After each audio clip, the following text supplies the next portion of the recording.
Karibu sana ndani ya Mashua TV Kenya. Leo tunaangazia swali ambalo linatetemesha siasa za Afrika Mashariki.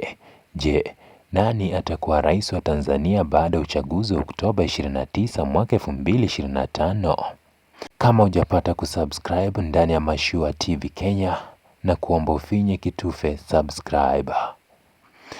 Ni uchaguzi unaoweza kubadilisha historia au kuendeleza utawala wa amani na utulivu. Tanzania inakaribia moja uchaguzi zake muhimu zaidi katika miaka ya hivi karibuni.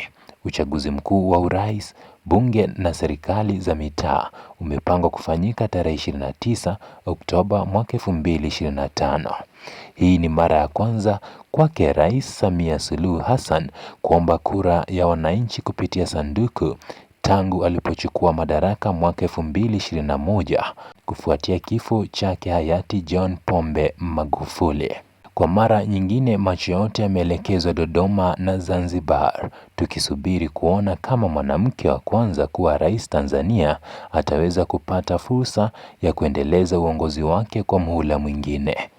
Samia Suluhu amekuwa mfano wa kipekee wa uongozi barani Afrika. Ameongoza taifa kwa utulivu, kidiplomasia na siasa za maridhiano.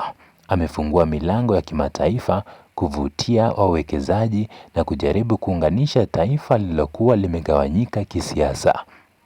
Hata hivyo, mtindo huu wa maelewano badala ya ukali umeibua mijadala. Wapo wanaomuona kama mama wa mazungumzo na amani, lakini pia wapo wanaosema amelegeza misimamo iliyokuwa ikisifiwa enzi za Magufuli. Kwa upande wa upinzani, hali haijawa rahisi. Chama kikuu cha upinzani Chadema kimepambana na changamoto za usajili, marufuku ya mikutano na migogoro ya ndani.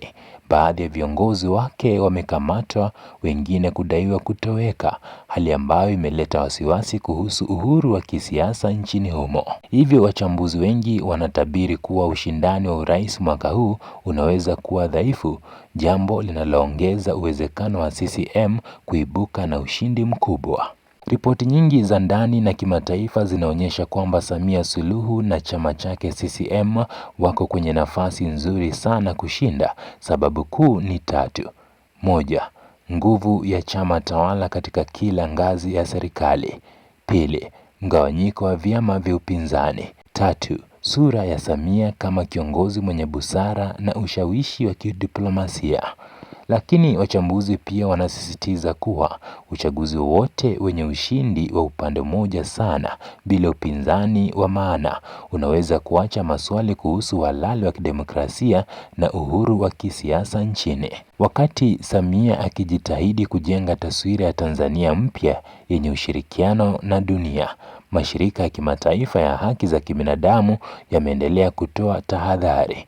Zimekuwepo ripoti za kukamatwa kwa wanaharakati, kudhibitiwa kwa vyombo vya habari na ukosefu wa uwazi katika baadhi ya taasisi za umma. Hata hivyo, serikali yake imekuwa ikisisitiza kuwa hatua hizo ni za kulinda amani na usalama wa taifa na kwamba Tanzania bado ni nchi yenye utulivu mkubwa barani Afrika. Kwa hali ilivyo sasa, wachambuzi wengi wanakubaliana kwamba Rais Samia Suluhu ana nafasi kubwa ya kushinda uchaguzi wa mwaka 2025. Anaungwa mkono na chama chenye mtandao mpana, nguvu za kifedha na historia ndefu ya kushinda chaguzi zote tangu uhuru. Lakini kama historia inavyotuonyesha, siasa ni mchezo wa kejeli.